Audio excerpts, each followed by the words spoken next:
Speaking. Good to be with you, even through the screen. That is always good. So we are celebrating collective worship as every week, and this time we are going to talk about Candlemas because it's the week of Candlemas.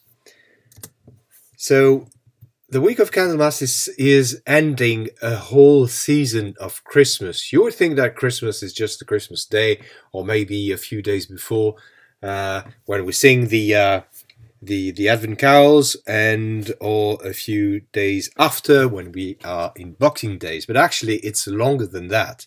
So you've got the period of Advent, which are 4 weeks when we wait and we sing. You've got Christmas in itself, that lasted for a few weeks actually. And then we've got the Epiphany, and then we've got Candlemas. So Advent, you more or less know it, it's the period when we wait for Christmas. And this is why we sing along Advent all these marvelous carols, waiting for the baby Jesus to come. And it's represented here with the Advent wreath, with the 4 colored candles, 3 in purple and 1 in pink, that we say rose. And they are representing the 4 weeks before, and you've got the white one in the middle for Christmas. And then you've got Christmas in itself, when we celebrate the newborn, the baby Jesus who was born in the crib, and with the family, with Mary and Joseph. And then we've got Epiphany. And Epiphany, you know what it is. It's when the wise men come to greet the baby Jesus and to recognize who he is. And you've got the presents that are represented here. And you know the significance of this present. You've got gold for the king, because Christ is a king. And he is our king. He's the king of heaven. And there is frankincense. Frankincense is for God, because Jesus Christ is God himself as well. And the incense is this fragrance that we have, the things that we burn, so that we have nice smoke that smells very nice and that goes to the sky. And we've got also myrrh, and myrrh is the ointment, is the things that you put on the body when somebody has just died, and before burying this person. This is to represent that Jesus Christ is going to sacrifice himself for all. But you knew already that. So now we're celebrating this week Candlemas. And Candlemas, the other name, is the presentation to the temple. So you know Candlemas through all these these lights that we have, all these little candles. But is the moment when Jesus, as the firstborn of Joseph and Mary, was presented to the temple in Jerusalem. And you can see here this man, this is Simeon, who is having Jesus, the baby Jesus, in his arms, and who is praising God.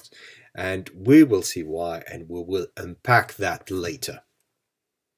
So how do you celebrate Candlemas?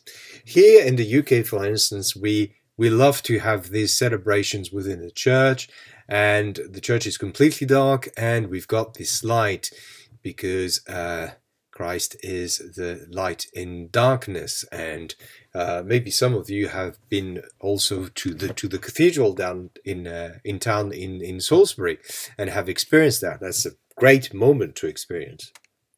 And some other places in the world we celebrate it differently, or we add some things. And I don't know how you celebrate Candlemas at home, but for instance, in France, we eat les crêpes, which are the pancakes that you can see here on the pictures. They are very thin and they are very good, and we eat them with some jam or butter or lemon, and we usually drink some cider. And everywhere in France we celebrate it here like this, but there are some other places where we do things a bit differently. So I'm going to talk about what we do in the region of Marseille, Marseille was the place where I spent 20 years of my life, and I worked there before coming to UK. So I know really well this place. And you can see this church at the top of the hill that is very important to the people of Marseille. But here also you can see in the middle like a castle. And actually it's not a castle, it's a church, and it's one of the most ancient church in France. And if you go to the crypt, there are some places that dates from the 4th century when the first Christian came to Marseille. So Marseille, where it is. So you've got here on the blue dots, this is where we are in Wiltshire in UK. And if you go through France and you go down in the south, so you cross Paris and then Lyon, and then you've got Marseille. Marseille, which is one of the most important cities in France. It's a very big city. So in Marseille, we have the candles, but we haven't got the crêpes, we've got les navettes. And it's very important on the day of the Candlemass, we've got the celebrations in the church that I showed you very early in the morning, and then the priest goes out to the church and blesses the harbour, and then people go to the bakery to have their navette. Looks like a bit like a boring cake, a bit like a shortbread that you know from Scotland, but they are actually representing some boats, little boats. They are the shape in the boats, because the people there believe that the Marys came to spread the gospel in the south of France. The Marys, which means Mary, the Mother of God, of Jesus Christ, same, and Mary Magdalena, and Mary, the sister of Martha. And but they've got a particular fragrance, and when you go to the bakery, you can smell something very specific. And what it is the orange blossom that we call fleur d'oranger, which is actually, oranger is the orange tree, and fleur is the flower of the orange. And because it's a fruit, you've got a flower, and we use it to make some water, the water of the orange blossom, and this water we use it to flavor all the cakes, hence this one. So let's get back to the Candlemas. So I talked about this man, Simeon, and we've got Joseph and Mary who are presenting their firstborn to the temple. And Simeon is very important. This was a man who was a devout Jew who was praying every day at the temple, and he was waiting for the Messiah, because he knew from the old scriptures, especially from the book of Isaiah, that there was a Messiah that was to come, that was promised to Israel, because they were going through some bitter times, some very difficult times. They were invaded several times by foreigners, and they weren't always free. They were exiled, and so they were hoping to somebody that will save them. And because Simeon was praying so often about this, God made a promise to him, and he said, "You won't die before seeing the Messiah." And the day he is presented his baby, he realizes that this is the Messiah. This is Jesus, the Son of God, that is coming to save Israel. And suddenly Simeon relaxes. He's happy. He knows that now he saw this baby, anything can happen, because what will come next will be wonderful. And he's got this marvelous prayer, and I know it's by heart in the traditional language, the one you used for the Lord's Prayer, and it says this: "Lord, now lettest thou thy servant depart in peace according to thy word. For mine eyes have seen thy salvation, which thou hast prepared before the face of all people, to be a light to lighten the Gentiles, and to be the glory of thy people Israel." So you may have understood it. If not, this is the translation in modern English. Now, Lord, you let your servant go in peace. Your word has been fulfilled.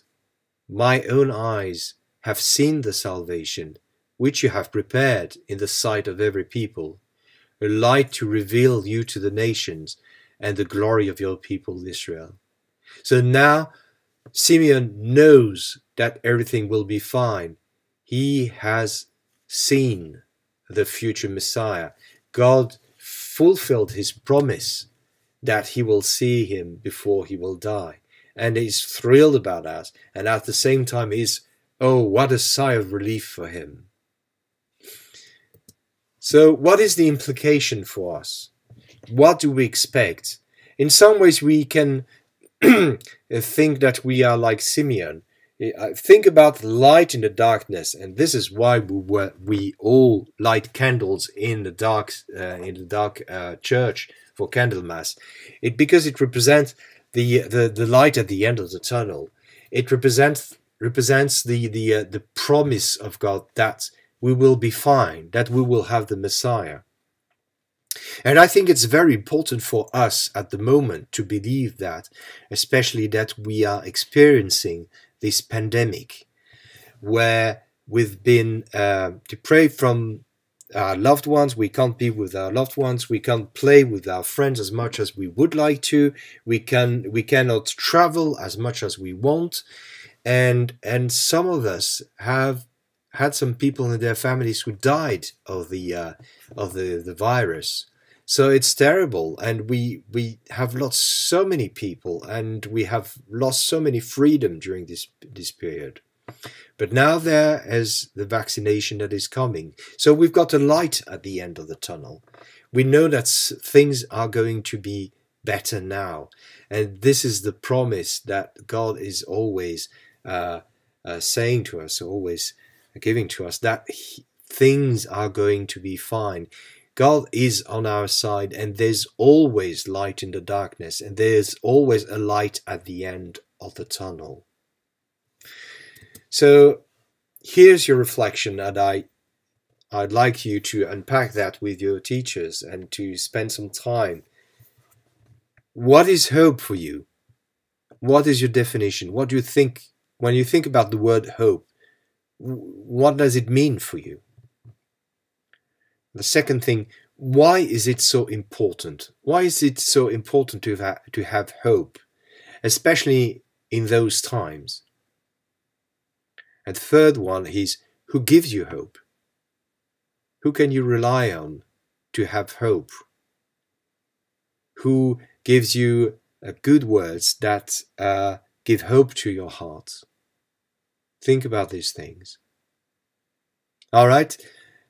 Have time to reflect on these and spend a very good week. Enjoy studying, and may the Lord be with you. Amen.